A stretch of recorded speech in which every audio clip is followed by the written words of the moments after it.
안녕하세요 여러분. 직무적성 총연습 같이 공부하게 될 강사 김지영입니다. 저랑 같이 공부하시게 될 부분은 언어 파트에 관련된 부분입니다. 그래서 구체적으로 나눠보면은 우리 세 가지 파트로 나눠져 있습니다. 첫 번째 파트는 어휘 파트고요. 두 번째는 독해, 세 번째는 문법 파트 이렇게 나눠볼 건데요. 물론 각 파트별로 문제 유형별이나 어떤 식으로 풀어나가야 될지 접근은 그 파트별로 제가 자세히 설명을 드릴 거예요. 자, 그래서 처음에 등장하는 파트가 어휘 파트인데 사실 여러분들이 우리가 알고 있는 그런 어휘 내에서 문제가 출제가 되고요. 그 다음에 여러분들이 생소한 단어들은 지금 이 시간에 같이 공부를 하면서 우리가 알아보는 시간이 됐으면 좋겠습니다. 자, 그래서 먼저 세 번째 파트, 세 개의 파트 중에 첫 번째 어휘 파트로 한번 들어가 보도록 할게요. 여기에도 여러 가지 테마별로 문제 유형들이 나눠져 있는데, 자, 크게 보시면은 단어의 의미, 유의어, 반의어, 다의어, 관계, 그 다음에 한자어 이런 식으로 나누어져 있습니다. 자, 그래서 그 유형별로 문제 한번 살펴보도록 할게요. 첫 번째 나와 있는 것은 단어의 의미 부분인데요. 단어 의미는 우리가 문맥에서 파악하는 게 중요합니다. 특히 우리말 같은 경우에는 다의어, 동음, 이의어가 많이 발달이 돼 있죠. 그렇기 때문에 정확한 문맥상 의미들을 파악하는 게 중요하다고 먼저 말씀을 드리면서, 자, 먼저 단어의 의미 한번 보도록 할게요. 여기 빈출 예제를 우리가 한번 풀어볼 건데, 기본적으로 여러분들이 숙지하고 계셔야 될 부분들이 빈출 예제 나오는 그거 외에도 내가 평소에 뭐 부족하다고 하는 어휘들이나 뭐 한자어나 고유어 같은 경우들 그런 부분에 있어서 접근법 중요하게 생각을 하시면서 공부를 하시면 될 것 같습니다. 그리고 특히 혼동하기 쉬운 이런 표현들이 있기 때문에 정확한 단어의 뜻을 아는 게 중요해요. 자, 그리고 뭐 문장 안에서 파악하라는 거 말씀을 드렸고, 한자어 같은 경우에는 또 뜻글자잖아요. 그래서 문맥에서 어떤 식으로 들어가는지가 중요합니다. 그래서 우리가 많이 쓰이는 그런 문맥상 언어들 정확하게 파악해보는 시간을 갖도록 하겠습니다. 자, 빈출 예제의 첫 번째 문제부터 한번 살펴보도록 할게요.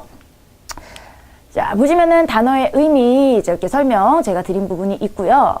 문제를 보시면은 찐덥다와 같은 뜻을 설명하고 있는 것을 골라라 라고 얘기가 돼 있습니다. 순 우리말 같은 경우엔 생소한 부분들이 많거든요. 그렇기 때문에 몰랐으면 한 번씩 알아봐 두시는 게 좋을 것 같고요. 자, 여기 여러 가지 보기 예제가 나와 있는데, 끊으려 해도 끊어지지 않는다, 뭐 실속이 있다, 떨어지지 않는다, 흐뭇하고 반갑다, 믿고 싶은 마음이 생기다, 뭐 이 정도가 나와 있죠. 자, 사실 이거 같은 경우에는 내가 단어를 보고 바로바로 알 수 있는 게 중요합니다. 그래서 전체 파트 중에서 빈도는, 출제 빈도는 낮을지 몰라도 시간상으로 굉장히 축소를 해야 되는 부분들이 있어요. 그래서 자주 나오는 유형들 우리가 문제 계속 풀면서 알아볼 거니까요. 그런 부분들 몰랐다고 하시면은 반드시 외워주시고, 그래서 바로바로 직감적으로 찍어주시는 게 중요합니다. 시간 축약이 이 파트에서는 가장 중요하다고 말씀을 드렸습니다. 자, 찐덥다는요, 마음에 흐뭇하고 반갑다. 그래서 남을 대하기 흐뭇하다, 반갑다 이런 의미로 쓰여지는 순 우리말입니다. 잘 쓰이지 않는 단어들 우리가 꼭 파악을 하고 넘어가자 하는 부분에서 말씀드리는 거고요. 자, 두 번째 보시면은 가로 안에 들어갈 말로 알맞은 것을 고르시오라고 얘기했습니다. 자, 영희는 책값을 뭐로 어머니께 25,000원을 받아냈다라고 했습니다. 자, 그러면은 우리가 이거 문장 안에서 파악을 해야 되는 거예요. 게다가 제한 시간도 5초밖에 되지 않습니다. 그렇기 때문에 바로 찍을 수 있어야 되는데, 아래 보면 비슷한 유형의 단어들이 나와 있어요. 즉 어떤 식으로 쓰이는지 정확하게 파악하는 게 중요하다라는 뜻이겠죠. 자, 원인은 어떤 변화를 일으키는 근본, 이럴 때 원인을 쓰죠. 뭐 원인과 결과 이런 식으로 우리가 사용하는 언어에서 유출해 보시면 될 것 같아요. 대용은 대신할 대자입니다. 대신해서 사용할 용자 해서 대신해서 사용한다, 대신해서 쓴다 이런 의미가 되겠고요. 빌미는 뭐 재앙이라든지 무엇을 타 얻어내다 할 때 그때 생기는 원인을 특별히 이렇게 쓰이는 말이라고 보시면 되겠습니다. 기인은 이걸 한자 그대로 하면 원인에 둔다라는 뜻이거든요. 그래서 일어난 까닭, 이유 요 정도로 생각을 하시면 되겠고요. 차용, 빌릴 차자입니다. 한자어가 많습니다. 그래서 빌려 쓰다 한자어를 알면 조금 도움이 되겠죠. 자, 그럼 어머니께 내가 책값을 빌미로 25,000원을 얻어냈다. 바로 무언가를 탈 때 생기는 원인입니다. 그러니까 당연히 빌미 이렇게 체크를 하시면 되겠습니다. 자, 이번에는 조금 더 수준이 높아졌습니다. 제한 시간 20초짜리예요. 제시된 문장에 사용이 적절하지 않은 단어를 고르래요. 그러면 여기 있는 단어 중에서 자 5개예요. 다 들어가는 게 아니라 하나쯤은 2개 이상이 들어간다라는 거겠죠. 자 그러니까 아래 것들을 먼저 보시고 이 뜻을 한번 되새겨 보는 겁니다. 자 그 다음에 문장 내에서 어떤 게 어울리겠다라고 거꾸로 생각을 해보시는 게 빠르겠죠. 자 그러면 아래에 있는 거를 한번 보도록 할게요. 힌트로 한자까지 나와 있습니다. 한자는 힌트라고 생각을 하시면 돼요. 개간입니다. 개간이라고 하는 거는 땅을 새롭게 일구어내는 것을 개간이라고 얘기를 하죠. 그래서 땅에서 사용이 되는 게 개간이구나. 자, 그 다음에 고안이라고 하는 거 생각할 고자예요. 생각해낸다 라는 뜻입니다. 그래서 여기는 생각과 관련된 말이고요.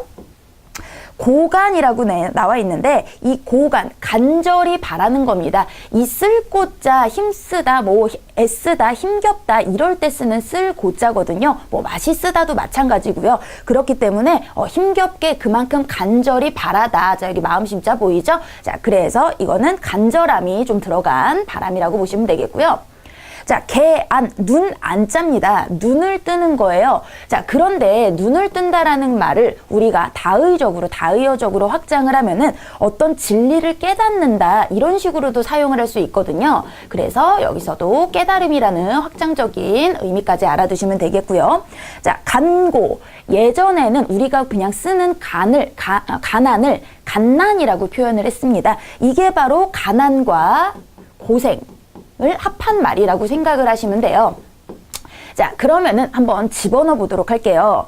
그 스님은 궁극적인 진리를 모하신 분이다 나와 있는데 자, 여기 진리의 깨달음, 그죠? 여기 말씀드렸죠? 그래서 진리를 깨달으신 분이다, 개안하신 분이다 이렇게 어울리겠네요.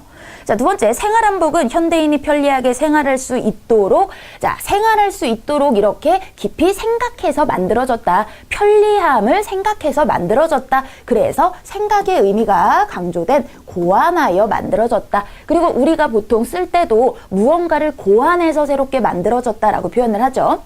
자, 세 번째, 시험에 합격하기 위해서 간절히 기도를 하는 겁니다. 자, 간절함 바로 여기 있네요. 고간으로 네, 기도하고 있다. 이렇게 들어가게 되겠고요. 집안이 어때서 아르바이트로 학비를 충당하고 있다. 가난하다, 힘겹다가 들어가야 되겠죠? 자, 여기 가난과 고생, 집안이 간고하여 충당하고 있다가 되겠네요.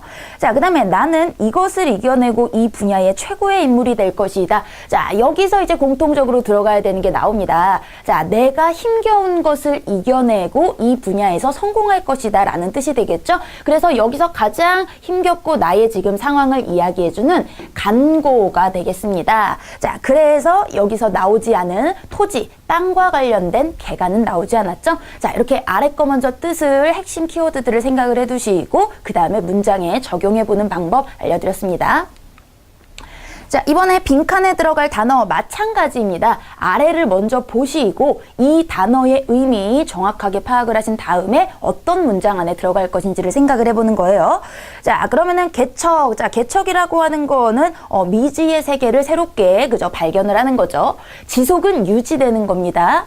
발명은 없었던 것들이 새롭게 나타나는 게 발명이죠. 그래서 무언가를 발명해내는 거예요. 자, 주장, 자기 의견입니다. 강하게 의견을 내세우는 것이고요. 발견은 없었던 것을 만들어내는 발명과는 다르게 기존에 있었던 거지만 우리가 알지 못했던 부분이에요. 이것을 새롭게 알아내는 게 발견이죠. 둘이 헷갈리라고 둔 거겠고요. 그 다음에 전파는 널리 퍼지는 겁니다. 그 다음에 관측이라고 하는 건 어떤 사물에 대해서 내가 바라보고 측정을 하는 거겠죠. 계측은 셀 계자가 들어갑니다. 그래서 좀 더 셈과 관련돼서 숫자와 관련돼서 생각을 하시면 되겠습니다. 자, 그럼 한번 보도록 할게요. 17세기 초 갈릴레이는 당시로서는 배율이 가장 높은 망원경을 사용하여 달을 바라봤습니다. 그럼 여기에서 확인을 할 수 있는 거, 달은 그저 내가 바라보는 거기 때문에 볼 관자, 단순히 보아서 관측을 하는 겁니다. 자, 우리가 문장에서 쉽게 쓰는 말이에요. 그래서 감각적으로 바로 찍으실 수도 있고요. 달에서 산과 계곡을 땡땡 했다고 보고했다. 자, 원래 달에 있던 거예요. 산과 계곡. 그런데 우리가 몰랐던 미지의 세계를 새롭게 알아내는 거죠. 그러니까 발명이 아니라 발견을 한 거겠죠. 그러나 당시 아리스토텔레스 추종자들은 갈릴레이의 망원경이 달을 있는 그대로 보여준다는 것을 믿을 수 없다라고 어떻게 했습니까? 나는 너의 의견과 달라 믿을 수 없어. 자기의 의견을 보여줬죠. 그랬기 때문에 주장을 했다라고 들어가야 되겠고요.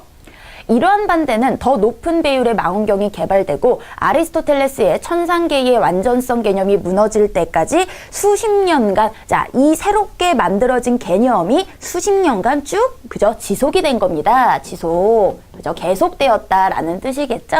자, 그래서 이런 순서로 나온 거 찾아봤더니, 네, G, E, 이렇게 4번 D, B 이런 식으로 나오게 되겠네요. 자, 이런 식으로 우리 아래에서 있는 뜻 헷갈리라고 들어간 부분들이 분명히 있습니다. 그래서 정확한 의미 중요하다라는 거 말씀을 드립니다. 자, 그러면서 우리 더 알아볼 문제들은 다음 본격적인 강의에서 진행을 하도록 하겠습니다.